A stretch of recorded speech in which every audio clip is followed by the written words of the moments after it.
The summer of 1999 arrived in Newark, New Jersey, with its familiar heavy heat pressing against every brick and pavement. Streets shimmered with afternoon mirages as families huddled in their stoops hoping for the faintest breeze. On a quiet stretch lined with tired row houses and corner bodegas, 8-year-old Emily Jensen stepped out into that thick air clutching 2 crumpled dollar bills her mother had given her for ice cream. She was small for her age, with dark hair cut blunt at her chin and wide brown eyes that gleamed with determination. She walked alone 2 blocks from her apartment, past hedges and chain-link fences, past the loud laughter of older kids playing tag, entirely confident she knew these streets. It was supposed to be safe. Neighbors nodded at her. A crossing guard watched her cross Broad Street with a wave. That was the last time anyone would remember seeing her in one piece. As the minutes turned into hours, the humid sky deepened into orange and purple streetlights buzzed to life, and the Jensen household descended into rising panic. Emily's mother, Laura, checked every window and called her name out the front door, while Emily's father, Mark, paced the small living room chain-smoking and muttering that maybe she had stopped to see a friend. When it was fully dark, Laura's voice cracked as she tried to dial 911 with shaking hands, her eyes flicking to the old clock on the wall. The operator asked for details in a calm, rehearsed voice, but Laura felt time shredding around her. By the time the first patrol car rolled to a stop outside their building, neighbors were already gathered on the sidewalk, some shaking their heads, others craning their necks to see. The block that had seemed so familiar hours before now felt like foreign, treacherous ground. Newark police quickly set up a command post at the corner bodega where Emily had been headed. Yellow police tape looped from pole to pole, fluttering in the stale breeze. Flashlights cut across trash-strewn alleys. Detectives questioned the bodega owner, who insisted he never saw her come in. Uniformed officers moved down the block, knocking on doors, their notepads ready. They asked if anyone remembered a little girl with dark hair wearing faded pink shorts and a white tee with a rainbow on it. A woman in a flowered housecoat insisted she saw her talking to a man in a baseball cap, but I could not remember what he looked like exactly. Another neighbor claimed they saw her turn around like she had forgotten something and head back home. It was impossible to reconcile these versions of the truth. Within hours, the neighborhood felt cracked open, suspicion leaking out into every doorway. As the days passed, the search spread wider. Helicopters circled above abandoned lots. Volunteers combed through empty warehouses and drainage culverts with dogs and sticks.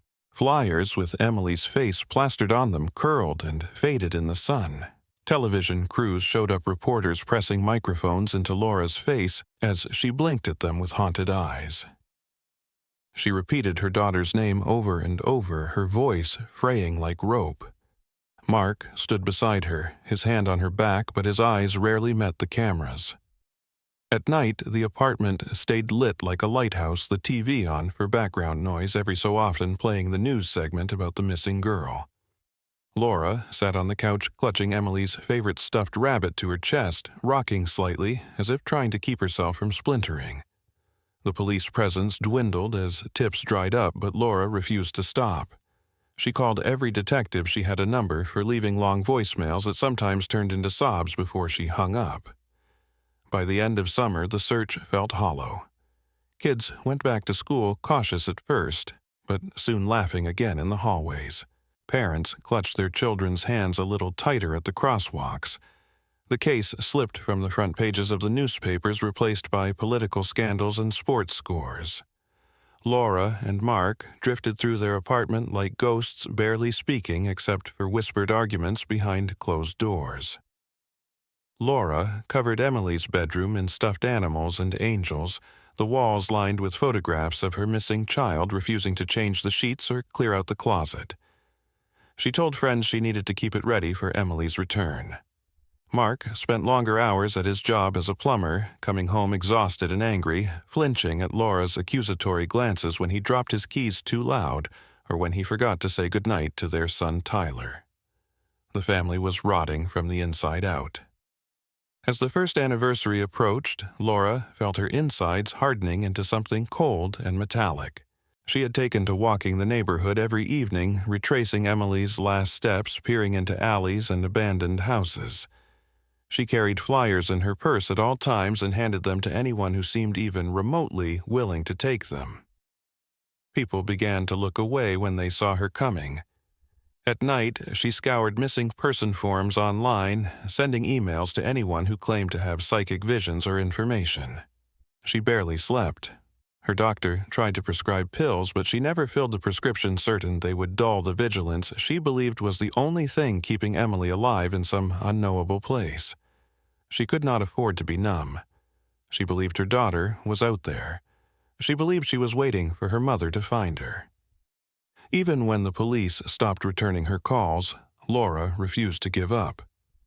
She pinned maps to her bedroom walls, marking off places searched, places ignored. She spent hours cross-referencing local sex offender registries, making lists of men who lived nearby in 1999 and who had since moved away. When she ran into old neighbors, they greeted her with awkward sympathy, shifting their weight and looking over her shoulder at nothing in particular. She did not care. She asked them the same questions over and over. She scrutinized their answers, looking for inconsistencies for hesitation. She could not allow herself to accept what everyone else seemed to quietly believe. That Emily was gone forever. That she would never come home. Laura carried her daughter's memory like a torch, burning herself with it rather than letting it go out. It was 20 years later, in the summer of 2019, when the first break would come. But for 2 decades, Laura Jensen lived in that space between hope and horror. Her life defined by a single moment on a June afternoon when her daughter walked out into the heat and did not return. The neighborhood changed around her. New families moved in. Old shops closed. The bodega where Emily had been headed became a cell phone store. Laura watched it all pass by, as though she was behind glass, the world moving, but her standing still. She was waiting for something. Anything. A sign. And it would arrive, but not in the form she expected. Not from the police, not from a psychic, but from a dusty storage box in a stranger's attic that would soon change everything she thought she knew. The second summer without Emily settled over Newark like an unwanted guest who refused to leave.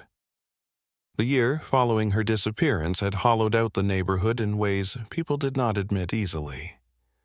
Parents watched their children more carefully, now eyes sweeping the streets every few seconds. Strangers were greeted with narrowed glances. But even that vigilance faded in time. The police, who had once fanned out across alleys and empty lots, now treated the Jensen case like an uncomfortable relic from the past, only revisiting it when Laura appeared at the station with fresh flyers, or when reporters called to mark the anniversary. She could see it in their body language, the sympathetic tilt of their heads, the way they gently tried to steer her toward accepting the idea of closure without saying the words out loud. They offered her brochures for grief counseling groups. They promised to keep her file active. But Laura knew they had stopped looking. She understood that in their minds, her daughter was a cold statistic on an overcrowded desk. Laura refused to let Emily become that. Every morning, she rose before dawn, sitting at the edge of her bed to let the old springs creak under her. The apartment was silent except for the occasional distant siren or the muffled voice of a neighbor's TV through the thin walls. She would make coffee she never drank and sit at the small kitchen table studying maps marked with highlighter and ink. The search grids drawn months ago were still there, crisscrossed with notes in her spidery handwriting. She kept lists of addresses, names of people she had questioned herself, old newspaper clippings yellowed at the edges. Sometimes she would catch her reflection in the dark window and almost not recognize herself. The sharp lines of worry around her mouth, the faded sadness in her eyes. She used to be able to laugh. She could not remember the sound of it now. Mark had moved out the winter after Emily went missing.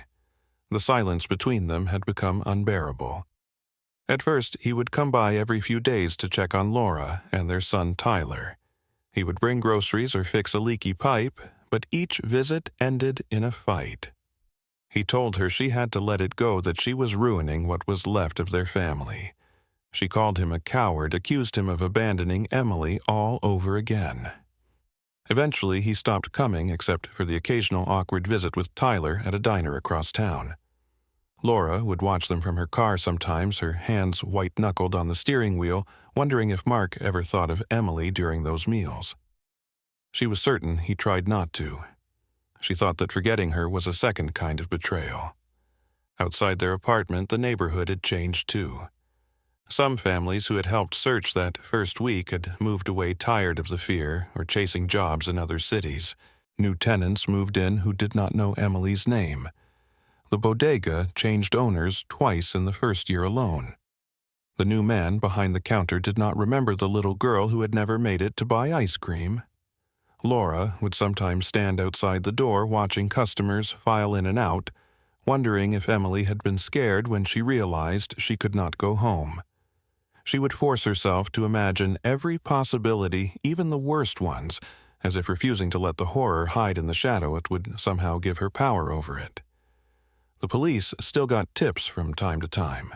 An old woman in another neighborhood claimed she saw a girl who looked like Emily, waiting for a bus clutching a small suitcase. A trucker passing through Newark reported seeing a child, matching her description in a rest stop bathroom 2 states away. Each lead sent Laura into a frenzy of phone calls and emails. She would collect photocopies of police reports, underline inconsistencies, and question every detail. She started traveling to follow up herself when detectives refused borrowing money from her sister or skipping meals to save up bus fare.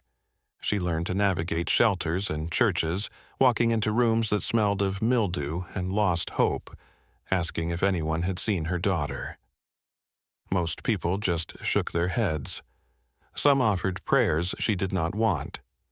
A few tried to con her with fake sightings for cash. She learned to spot them quickly. Tyler, just 10 when Emily vanished, learned early how to slip out of his mother's way. He would leave for school without waking her when she had finally collapsed in exhaustion on the couch. He made sandwiches for himself and sat in front of the TV eating them in silence. He did not ask questions when she missed his school events or forgot to wash his clothes. As he got older, he stayed out late with friends she did not know, coming home smelling like smoke or beer. They spoke rarely, each retreating to their own island of grief.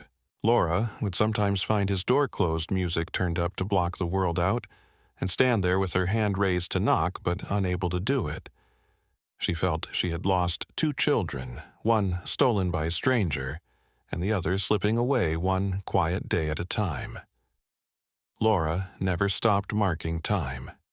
Every day she counted how long Emily had been gone. She refused to let herself forget any detail. The smell of the sunscreen she had put on Emily that morning. The sound of her voice when she had promised to be quick.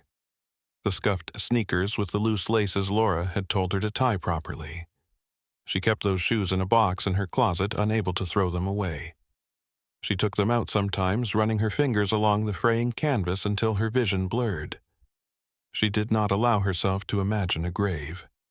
She imagined Emily waiting somewhere instead, perhaps older now, but alive, waiting to come home. That belief was the only thing that kept Laura moving forward, even as everything else fell away. The 3rd year after Emily's disappearance brought with it the steady erosion of hope, like rain wearing down the face of a stone. Newark's police department quietly reduced the manpower assigned to the case. The laminated flyers once tacked to streetlights peeled away or fell to the ground trampled underfoot until they were unrecognizable scraps. At headquarters, Emily's folder slipped further down in the stack of open cases replaced on desks by fresher horrors. Laura still visited, standing at the front desk with her binder in her arms, asking for updates that never came. The detectives would meet her eyes with a carefully practiced sympathy. They used phrases like limited resources and competing priorities in hushed tones, as if speaking too loud might break her. She would nod politely, but inside her fury boiled. She would leave and sit in her car, gripping the wheel so hard her knuckles turned white, screaming silently against the windshield, as if the city itself was to blame for swallowing her daughter whole. In that time, Mark's presence dwindled even further, fading like a photograph left in the sun too long. He called less often. He sent Tyler cards on birthdays instead of coming in person. Laura resented him deeply for it. She believed that he had given up on Emily long before the police did. Whenever she did manage to get him on the phone, they argued bitterly, voices rising until one of them hung up. He would tell her she was obsessed, that she was damaging Tyler with her endless searching. She would accuse him of betrayal, of cowardice. When they finally went to court to finalize the divorce, neither of them looked at each other for long. Laura sat stiffly beside her lawyer as the judge read the paperwork in a flat voice, marking the official end of something that had died the moment Emily went missing.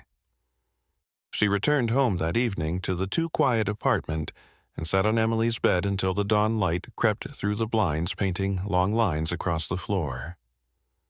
Laura's obsession only grew as the years crawled forward. She compiled binders filled with police reports, news clippings, and handwritten notes. She learned how to read arrest records and search property records at City Hall. She taught herself to track down old neighbors who had moved away, calling them with a polite but urgent voice to ask if they remembered anything new. She made lists of local sex offenders, cross-referencing addresses from 1999 and pushing these lists into the hands of skeptical detectives. Sometimes she would wake in the middle of the night certain she had overlooked something obvious and sit up scribbling ideas in the margins of old folders. Tyler began sleeping at friends' houses more often. He avoided her questions, refused to answer when she asked where he was going. When he did come home, they hardly spoke, the tension so thick it felt like the walls themselves were holding their breath. The police, for their part, kept the file open on paper. It was standard procedure. Every few months, a detective would call Laura to tell her they had received a tip. Most were nothing at all. A woman in Pennsylvania claimed she had seen a girl who looked like Emily panhandling at a gas station. A man in Virginia reported seeing her with a man in a bus terminal bathroom. Each tip felt like an electric jolt through Laura's body. She would write the details down with shaking hands, make her own calls to police departments in other states, sometimes even traveling there herself when they would not help. But each lead ended the same way. No confirmation. No Emily. She kept every one of those reports in her binder. She refused to let them go, even as they formed a crushing weight she carried with her everywhere she went. At family gatherings, Laura's presence cast a long shadow. Her sister would greet her with a careful hug, eyes darting to the binder Laura always seemed to carry. Conversations faltered when she arrived. People offered pity that curdled into discomfort when she refused to talk about anything but Emily. They tried to change the subject to Tyler or to the weather, but she would steer it back to her daughter without fail. After a while, invitations stopped coming. Laura noticed but did not complain. She no longer felt at home anywhere except inside the walls of her search. Even Tyler began spending holidays with his father, leaving Laura to sit alone in the living room with the TV on for noise, Emily's stocking still hanging from the mantel. She told herself it was not apathetic to keep it there. It was proof she had not given up. By 2005, Tyler was a teenager with a sullen mouth and eyes that no longer met hers. He moved in with Mark permanently that summer after a screaming match so fierce a neighbor threatened to call the police. Laura watched from the window as he threw his duffel bag into the back of Mark's battered pickup without looking back. She did not try to stop him. She stood behind the curtain after they drove away, pressing her fingers to the glass until the cold seeped into her bones. Alone, she turned back to her work. She pulled out the map on the kitchen table, the one so covered in colored lines and notes it looked like a madman's scrawl. She smoothed it flat and stared at it for hours, willing it to give her something she had missed. Outside, the city moved on, people walking their dogs. Teenagers laughing on stoops, oblivious to the woman standing at her window trying to see through time. Laura's apartment changed in small, painful ways after Tyler moved out. The silence became complete and unchallenged. She no longer had to tiptoe around slammed doors or bracing arguments. She filled the rooms with stacks of binders and folders covering every available surface. The kitchen table lost its purpose for meals replaced by piles of clippings and photos of Emily at birthday parties or school field trips. Laura let dishes pile in the sink until she remembered she needed to eat. Even when she sat down to force down a sandwich, she did it with her eyes locked on the map spread across the wall, her mind looping through old witness statements and timelines. She believed that if she stopped even for a day, the small fragile thread she clung to would snap, and Emily's memory would be swallowed up by the darkness of forgetfulness that had claimed everyone else. Mark's contact with her had dwindled to terse emails about legal paperwork or bills that still carried both their names. When she did see him, it was in courtrooms or child support hearings for Tyler. He had remarried quietly, a fact she learned not from him but from a mutual friend who mentioned it in a hushed voice. Laura could not process it fully. The idea that he had built something new while she remained here surrounded by fading flyers seemed obscene to her. She told herself it was not jealousy, but outrage at his betrayal. He had been the one to tell her to let go to move on. Now he lived with another woman in a suburban split level, while Laura was left to haunt their old apartment like a stubborn ghost who refused to leave the scene of her own tragedy. Tyler stopped calling altogether after he turned 16. Laura marked his birthday with a cake she did not eat, setting aside a slice in the fridge that went uneaten and eventually molded. She kept the tradition anyway the next year. She told herself it was proof she still cared, even if he would not answer her calls or reply to her messages. When she did see him by chance, it was awkward and cold. He stood taller now, his shoulders broader, but he would not meet her eyes. He spoke in one-word answers. Laura felt rage and heartbreak in equal measure when she saw the tension in his jaw, the way he flinched at her questions about school or friends. She recognized the damage she had done even as she refused to apologize for it. She had lost one child, and she would not let herself lose the memory of the other, even if that meant sacrificing any real connection they might have salvaged. Outside her own cramped world, the city kept its rhythm. New developments pushed old residents out. The block where Emily had last been seen became unrecognizable. The bodega turned into a check-cashing place with bars on the windows. Across the street, an old apartment building was torn down for a modern condo with steel balconies. Laura watched the change with a numb bitterness. She saw new parents strolling babies in designer strollers past corners where she had once posted flyers with shaking hands. She felt disconnected from the place she had once known every inch of.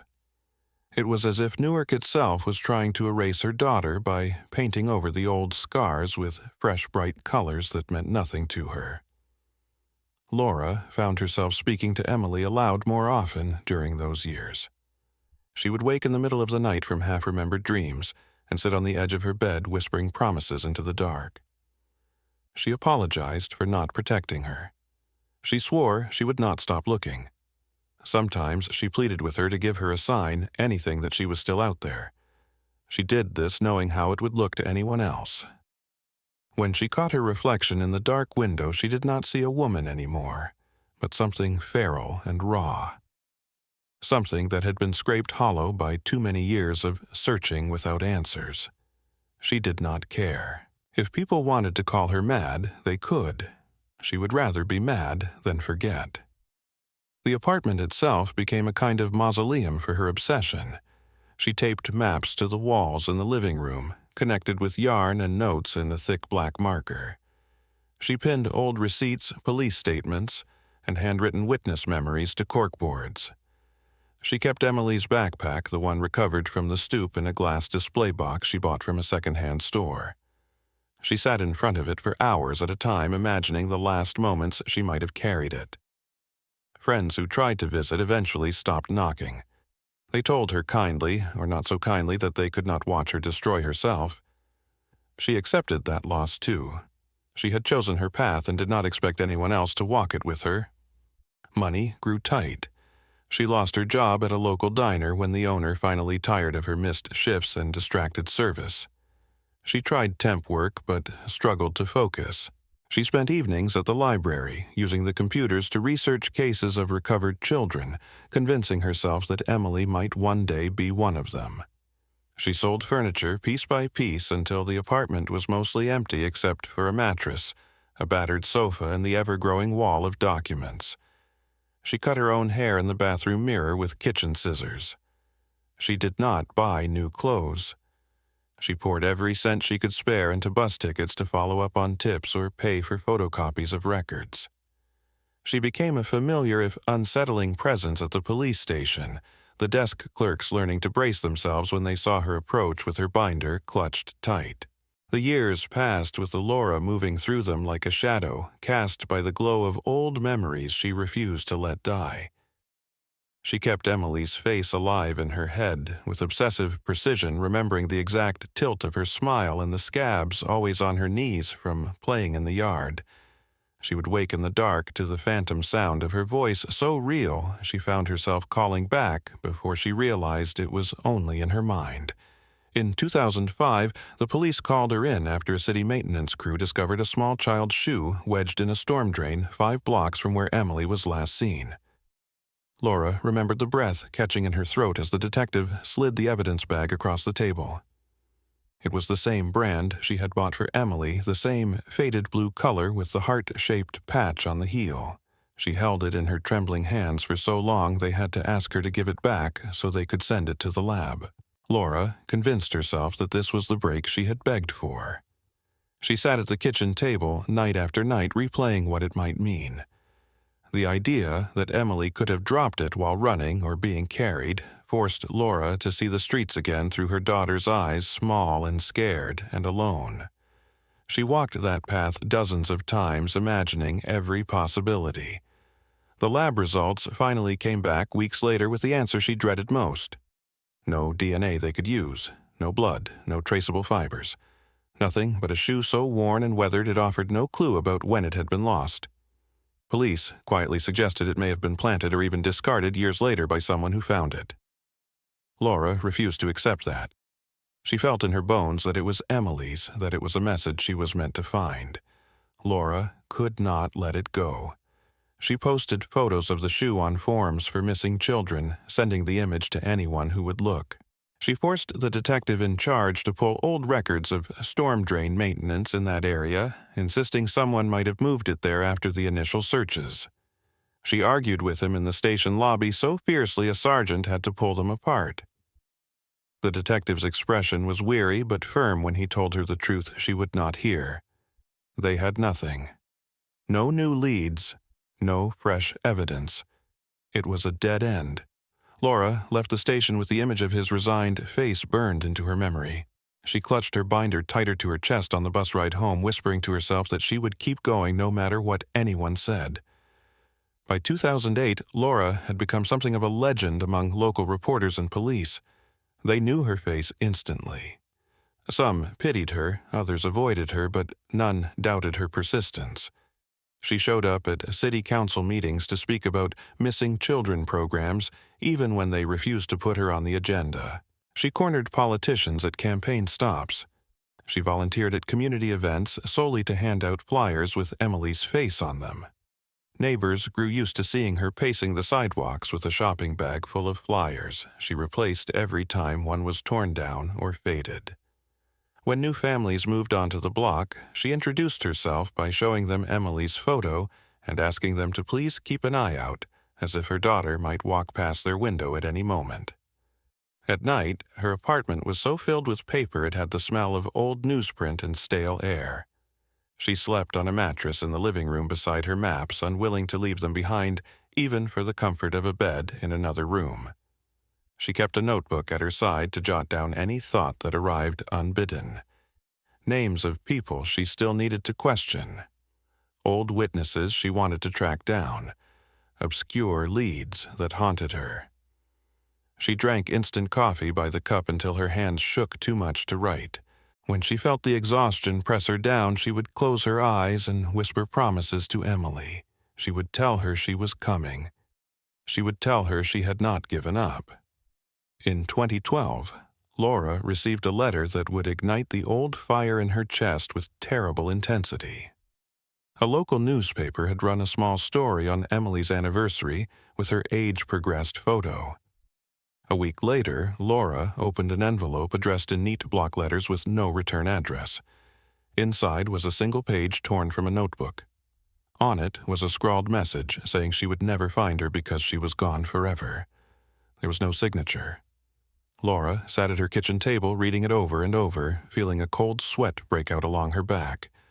She showed it to the police, convinced it was a confession, or at least a taunt from the man responsible. The detective on duty took it seriously enough to send it for analysis, but nothing came back.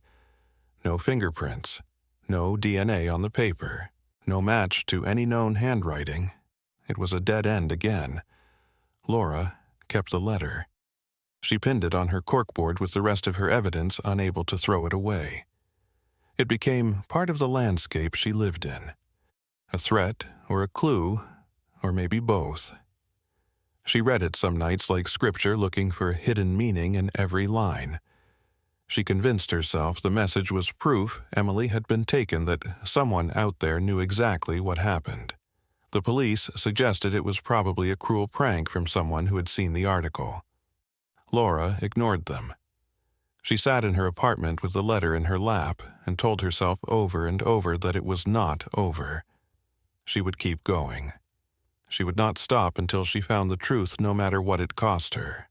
By the time the anonymous letter had settled into the background noise of Laura's obsession, the world outside her small apartment had all but forgotten Emily's face.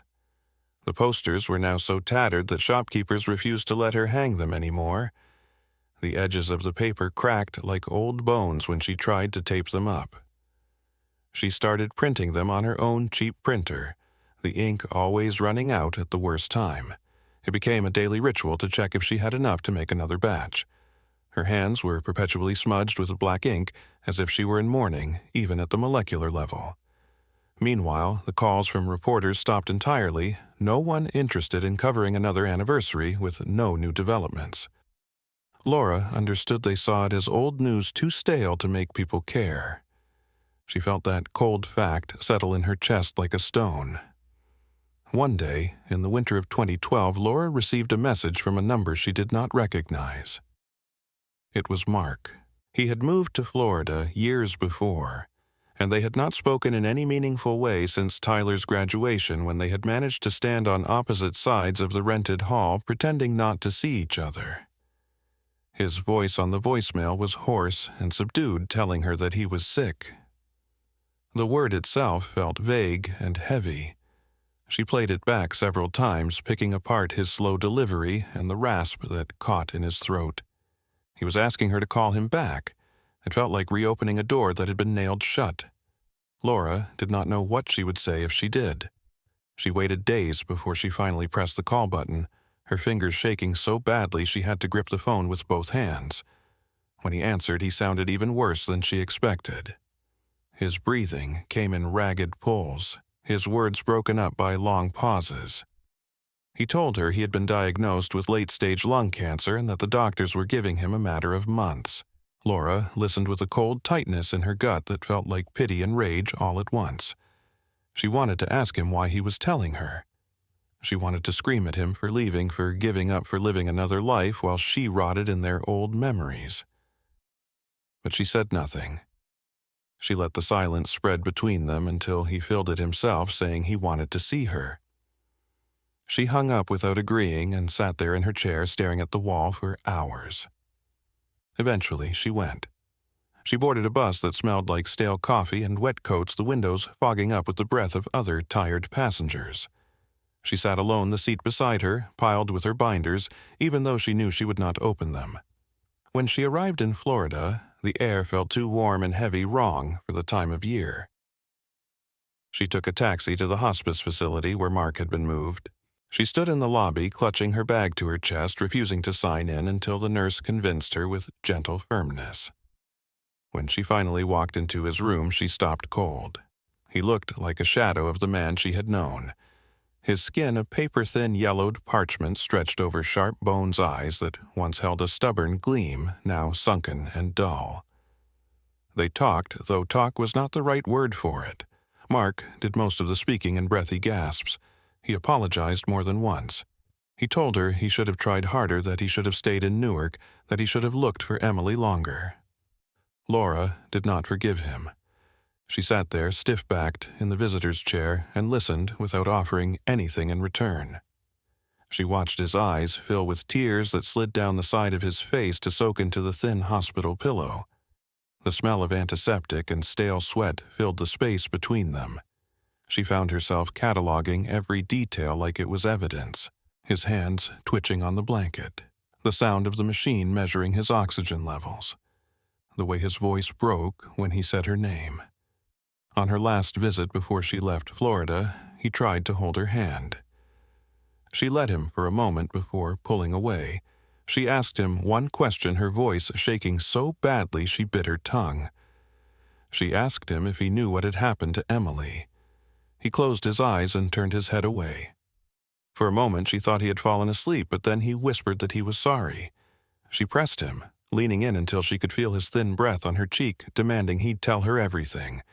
But he only repeated the same word over and over. Sorry, sorry, sorry. She left that day with her heart hammering in her chest and her nails biting half-moons into her palms.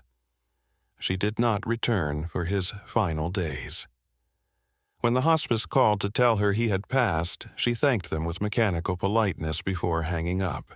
Back in Newark, she sat at her kitchen table for days in a stupor. She went over the things he had said in her mind until they felt like scripture, parsing every phrase for hidden meaning. She scribbled theories in the margins of her maps, circling places he might have taken Emily if he had been involved. She called the police and demanded they take her seriously, but they reminded her gently that Mark had never been a suspect in any formal sense. She cursed at them over the phone until they stopped answering. She did not care. She felt betrayed all over again, convinced he had known something vital he chose to take to his grave. 20 years had passed since Emily vanished, and Newark no longer felt like the city Laura remembered. Whole blocks of row houses had been torn down for new condos, with balconies she could never afford. Coffee shops sat where laundromats used to buzz with life, and she felt like an intruder walking past sleek glass storefronts reflecting her hollowed-out face. Laura had aged into a woman no one recognized anymore. Even people who once knew her avoided her eyes on the sidewalk. She lived alone in a small subsidized apartment, stacked high with old case files and photographs that had begun to yellow at the edges. Each morning, she woke with the same resolve that had carried her through 2 decades of disappointment. She told herself she would not forget. She refused to let the world move on without her daughter. One spring afternoon in 2019, Laura sat at her kitchen table, thumbing through old case notes for the 1,000th time when her phone rang. The number was local but unfamiliar. She answered out of habit, expecting another scam or telemarketer. Instead, a man introduced himself as Raymond, explaining in an uncertain voice that he was cleaning out a storage unit he had rented for years. He said he found something strange he thought might belong to her. At first, she bristled, ready to hang up, convinced this was another cruel joke or someone looking for reward money she did not have. But then he mentioned her daughter's name so carefully she felt the breath freeze in her lungs. He described finding an old Sony Handycam buried under boxes of broken lamps and tattered winter coats. Inside the tape player was a cassette with a label that simply read, June 1999. Laura sat rigid in her chair as he explained he had not watched the whole thing, just enough to see it was footage of a neighborhood he did not recognize at first. He told her that it showed children on bikes, cars from the era, and then a little girl matching Emily's description walking down the street on a hot, sunny day. She asked him to repeat it all twice. Her fingers were white from gripping the phone. She heard his voice tremble as he offered to give it to the police instead, but she interrupted and told him she would come get it immediately.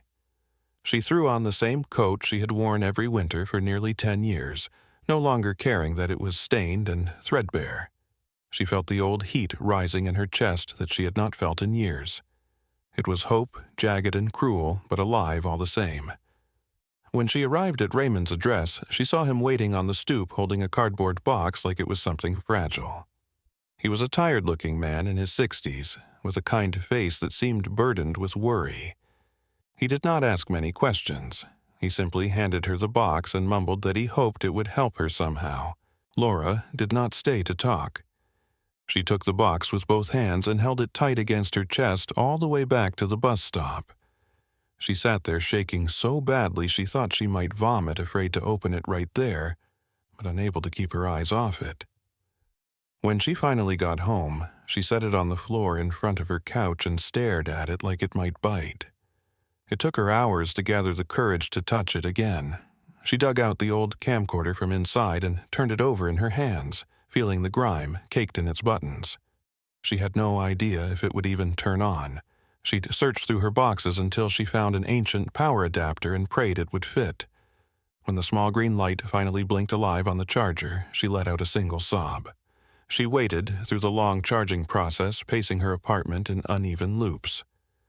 Finally, she sat on the couch and pressed play. The screen crackled to life with static before resolving into shaky footage of a street she recognized instantly even after 20 years. It was the block Emily had disappeared from, the corner bodega in the background like a phantom. She watched, frozen, as the camcorder's operator panned across the street, capturing kids on bikes, a man pushing a stroller cars parked crookedly along the curb.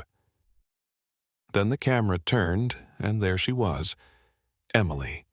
8 years old, hair in a messy ponytail, the white t-shirt with the rainbow design standing out in faded color on the screen. Laura's hand flew to her mouth as she let out a ragged breath she did not know she had been holding.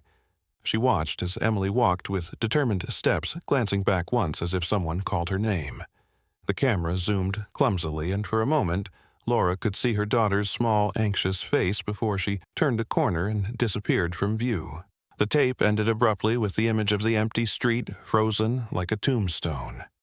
Laura replayed it over and over that night, tears streaming down her cheeks unchecked. She paused it again and again on Emily's face, tracing the lines on the screen with her fingertip. She was here. She was real. Not just a photo on a missing flyer, but a moving, living girl. This was proof. This was more than anyone had given her in 20 years. She burned the images into her mind until she was dizzy with exhaustion. She barely slept, afraid the camcorder would break or the tape would disintegrate. The next morning, she called the police, demanding they review it, shaking so badly she dropped the phone twice before she could finish the call. The Newark police precinct felt smaller than Laura remembered. When she carried the camcorder through its doors, her fingers numb from gripping it the entire bus ride. She refused to let the desk clerk touch it, insisting she would only speak to a detective. Her voice trembled with barely contained urgency as she explained that the tape showed her daughter alive and moving on the day she went missing. They made her wait in a chair bolted to the linoleum floor while the minutes crawled by in an agony of fluorescent light and echoing phone calls. She sat rigid, glaring at the buzzing clock, convinced that at any second someone would try to take the camcorder from her or tell her it was worthless. When a detective finally arrived and asked to see the evidence, she hesitated, clutching it to her chest, before finally handing it over with a shaking exhale that seemed to take the last of her strength. They brought her into an interview room where the walls were painted the same institutional gray she remembered from those first days after Emily vanished. She felt the ghosts of old conversations pressing in the smell of stale coffee and disinfectant mixing with her own fear. A young detective named Collins sat across from her, polite but cautious in his questions. He watched the tape in silence on an ancient VCR setup, his eyes narrowing at the sight of Emily's rainbow shirt and solemn face. Laura found herself leaning across the table. Her fingers splayed as she narrated every detail she remembered, naming the buildings, describing the people who lived on that street in 1999. Collins let her speak, but she could see him taking notes, in his neat block letters, his expression unreadable. She felt both relieved and furious at his composure, wanting him to break down and weep with her at the sight of that little girl so painfully alive. The department confiscated the tape and the camcorder for analysis, logging it in as evidence. Laura signed the paperwork with cramped, reluctant strokes. She went home feeling both lighter and hollowed out, as if she had finally given up her last piece of control. She spent the following days pacing her apartment, her phone clutched in her hand even when she slept. She barely ate the taste of food, turning to dust in her mouth. She left her TV off for the first time in years because the noise seemed unbearable. When the call finally came, she answered on the first ring with a raw croak of relief. Detective Collins's voice was calm, but held an undercurrent of something she could not place. He asked her to come in. She pressed him for answers, but he refused to give any over the phone. She hung up and left her apartment so fast she forgot to lock the door behind her. In the cramped interview room, she listened as Collins explained the results of the initial analysis. They had isolated frames from the video to get clearer images. The footage was unstable and grainy, but one detail stood out. There was not just Emily in the shot. In the background, walking a few paces behind her, were two men. At first, they appeared casual, like passers-by, but when the tape was slowed and enhanced, it became clear that both men seemed to be watching her closely. Laura felt her heart seize in her chest as Collins slid still images across the table. She stared at the blurred faces until they seemed to move. One man was older, stocky, with a receding hairline and an unfamiliar face. The other man was partially obscured by a car but wore a work jacket with a logo on the chest. Laura felt a chill pass through her bones when she realized she recognized that logo. It belonged to the plumbing company where Mark had worked the summer Emily vanished. Her breath stuttered out of her and she gripped the edge of the table so hard she thought the metal might buckle. Collins' eyes flicked up to watch her reaction. He asked her if she recognized either man. She tried to answer, but her mouth went dry. She closed her eyes and forced the words out in a broken whisper that she thought one of them might be Mark. Collins did not confirm or deny anything, but she could see the tension in his jaw. He told her they would run facial comparisons and check employee records for the plumbing company. She nodded numbly, her ears ringing with the sound of her own blood pounding. They kept the tape for further analysis, but gave her printed copies of the stills. She took them home, folded carefully in her purse like holy relics. That night, she laid them out on her kitchen table among the mess of old clippings and maps. She sat in her chair, tracing the shapes of the two men with her fingertip, willing them to reveal themselves. She spoke aloud to Emily, promising her she would not stop. Promising her she would make someone pay.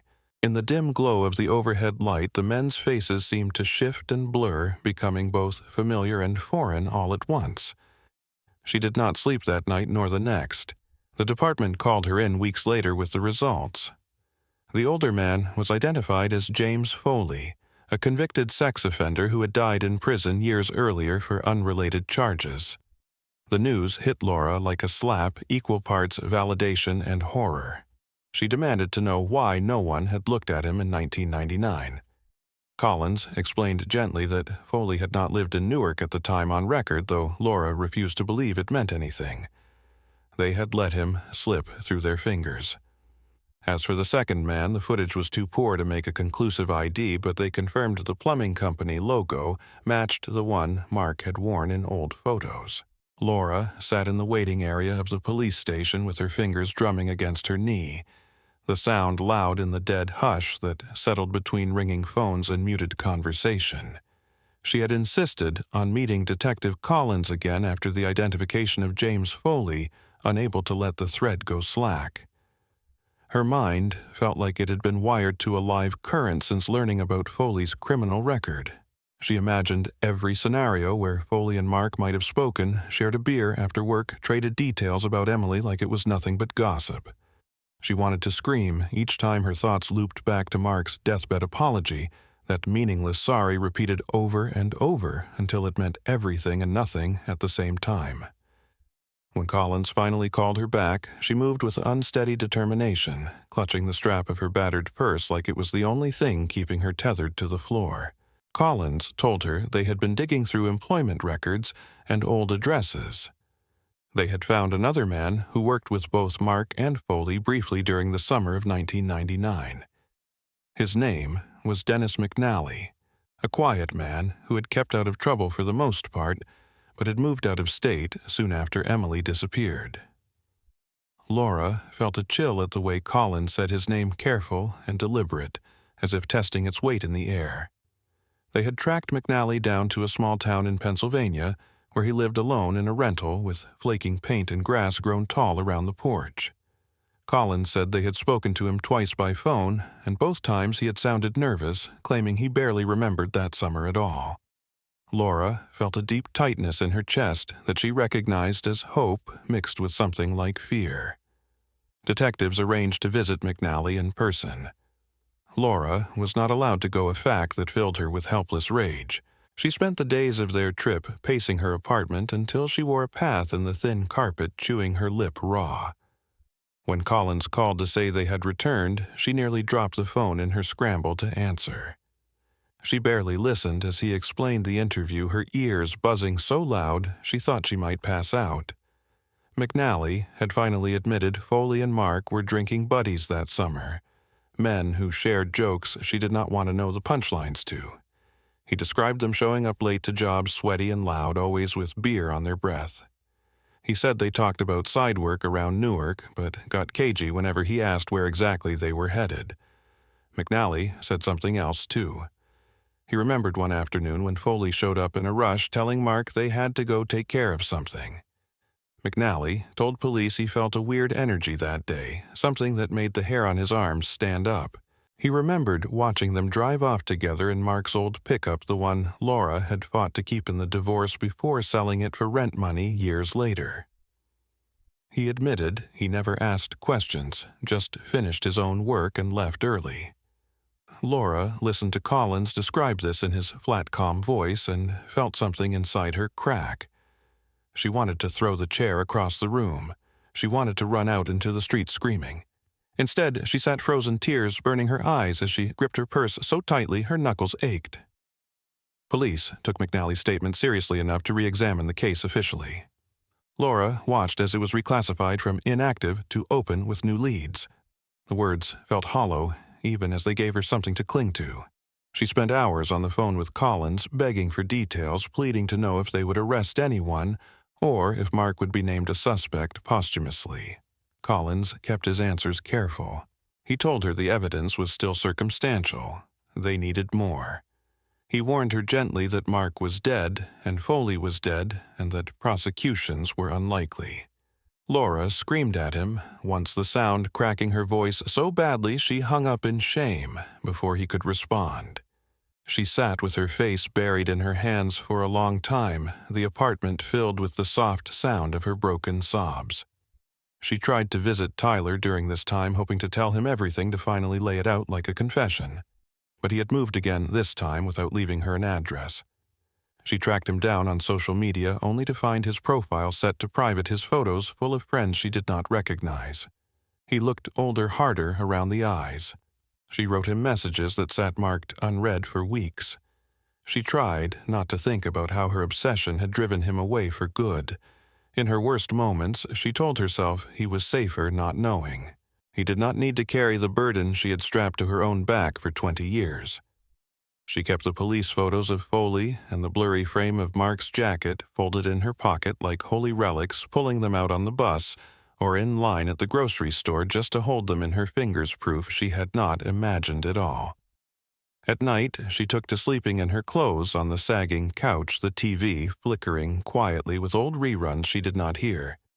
She would doze off with the photos in her lap and wake with her heart racing as if Emily had been calling her from another room. She spoke to her daughter constantly now, soft, desperate words that rattled in the dark. She promised again and again that she would not give up, that she would find out everything even if it killed her. She told Emily she was sorry she had not been there that day, sorry for every minute lost.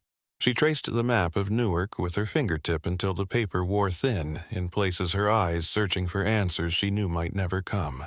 Laura awoke in the cold dawn light to the rattling clatter of garbage trucks moving down the street, the metallic banging echoing through her small apartment like a threat. She sat up stiffly from the couch, her old blanket pooled around her waist, and blinked against the harsh gray of the morning. The TV buzzed static before switching to a morning news segment she did not bother to mute. She stared at it with unfocused eyes while her mind turned over the same looping questions that had haunted her dreams. Where did they take her? What did they do? Why did no one see? She rose slowly, joints cracking with protest, and crossed the room to her cluttered table where the old photos and maps remained exactly as she had left them the night before. She traced the route Emily had walked one more time with her index finger, feeling the familiar wave of nausea that always came with the thought of her daughter's small legs carrying her towards that final corner. Her phone buzzed against the tabletop, vibrating among the mess of paper and coffee cups. It took her a moment to realize what the noise was before she snatched it up with shaking fingers. The caller ID showed Detective Collins, and she answered with a hoarse croak that barely sounded human. He spoke carefully, the tone of a man practiced in delivering bad news, or perhaps news that was too complex to categorize as anything but necessary. He told her there had been a development and asked her to come down to the station. Laura felt the floor tilt under her feet and had to grip the edge of the table to steady herself. She did not ask questions. She simply hung up and moved through the apartment like she was underwater, pulling on her old coat, checking her purse twice for her house keys, though she had nowhere else to go. The police station looked unchanged from every visit she had made in the past 20 years. Its walls lined with the faded posters for community safety initiatives and lost children who had grown old in their photos. She sat in the same plastic chair bolted to the floor, her purse in her lap, and her heart pounding so hard she thought she might vomit. Collins met her with that careful expression he always wore when he needed to shield her from too much truth, or perhaps from herself. He led her to a small room where the light buzzed overhead and the air smelled of disinfectant and old coffee grounds. He sat across from her with a manila folder in his hands that he turned over twice before speaking. She watched his fingers as if they might suddenly reveal all the answers she had been clawing for since 1999. Collins explained in the slow, methodical tone he used for courtrooms and distraught families that they had received new information from an unexpected source. A property developer had purchased an old, boarded-up building on the edge of town, a place that had once been rental apartments but had been condemned for years. During initial inspections, workers had found a crawl space behind a false wall in one of the units. Inside were the partial remains of a child. Laura felt her mouth go dry and her eyes burn with unshed tears she refused to let fall yet. She asked the question without realizing she was speaking, her voice cracking in the middle of it. Collins paused and then said the words that would etch themselves into her bones. The remains had been identified through dental records as Emily's. Laura did not scream. She did not cry at first. She simply sat there in the cold, hard chair and let the truth sink into her like ice water.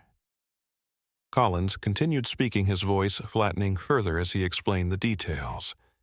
They had found her backpack beside the remains, the one Laura had kept a replica of for years. A child's locket had been tucked into her shirt, the cheap metal tarnished with age, but the engraving still legible. It had been a gift from Laura for her 8th birthday. It read, "Love Mom" on the back, a message Laura had nearly forgotten in the fog of all the years. When Collins told her this, she pressed her lips together so tightly they went white, willing herself not to collapse onto the table. The investigation expanded immediately. The building had once been owned by a shell company connected to a man with ties to Foley, the sex offender who had been identified in the tape. Collins explained this with the weary resignation of someone who had seen too many of these twisted knots unravel too late. They would never get Foley to confess. He was dead. They would never question Mark, who had died mumbling apologies she could not decipher. They would never know precisely who had carried her daughter's body to that hidden space, who had stuffed her in the dark and left her to become bones and dust while the city moved on above her. Laura listened to all of this with the flat stare of someone who had burned through every last ounce of horror and found only a numb certainty underneath. When they finally let her see the evidence, she approached it with the reverence of someone greeting an altar. The locket was sealed in a plastic evidence bag. She lifted it with trembling fingers and stared at the etched letters, feeling the weight of all her failures in the small curve of the tarnished metal. Love, Mom. The words mocked her and comforted her at the same time. She let the tears come, then slow and hot down her lined cheeks. Collins did not speak. He simply sat across from her with his hands folded, his eyes heavy with something like respect or sorrow. Laura did not care which. She pressed the locket to her chest and wept for the little girl she had lost and for the old woman she had become, waiting for this moment. The city eventually held a small press conference announcing the discovery. Reporters gathered to ask questions Laura did not want to answer. She stood beside Collins under the harsh summer sun, the microphones shoved at her face, cameras capturing every twitch and flinch. She heard herself speaking in a voice that did not sound like her own, explaining that Emily had been found, that she was going to bury her properly, now that she hoped anyone who had ever hurt a child would feel the weight of this day. She watched the reporters nod solemnly, scribbling notes that would become tomorrow's forgettable headlines. She hated them for it. She hated the way they would move on the way everyone always moved on. When the funeral came, Laura paid for a small plot with the last of her savings. She chose a modest headstone engraved with Emily Jensen, beloved daughter, never forgotten. She stood in the cemetery with a thin crowd of old neighbors and two of the detectives who had not given up entirely. She felt the wind whip against her coat and heard the rasp of dry leaves moving over graves like whispered apologies. She lowered her head and spoke quietly, promising Emily she would never stop loving her. She told her she was sorry it took so long. She told her she could rest now. The words felt inadequate, but they were all she had. In the months that followed, Laura packed away the maps and binders one by one. She did not throw them out. She could not. But she put them in boxes and taped them shut, stacking them in the corner of her apartment like memorials. She cleaned for the first time in years, scrubbing the nicotine stains from the walls and opening the windows to let in fresh air that felt like forgiveness. She sat at her table and wrote letters to Tyler she did not know if she would send, explaining everything, asking nothing. She slept without the TV on. She dreamed of Emily, running down the street, her ponytail bouncing, laughing with unburdened joy she would never know again.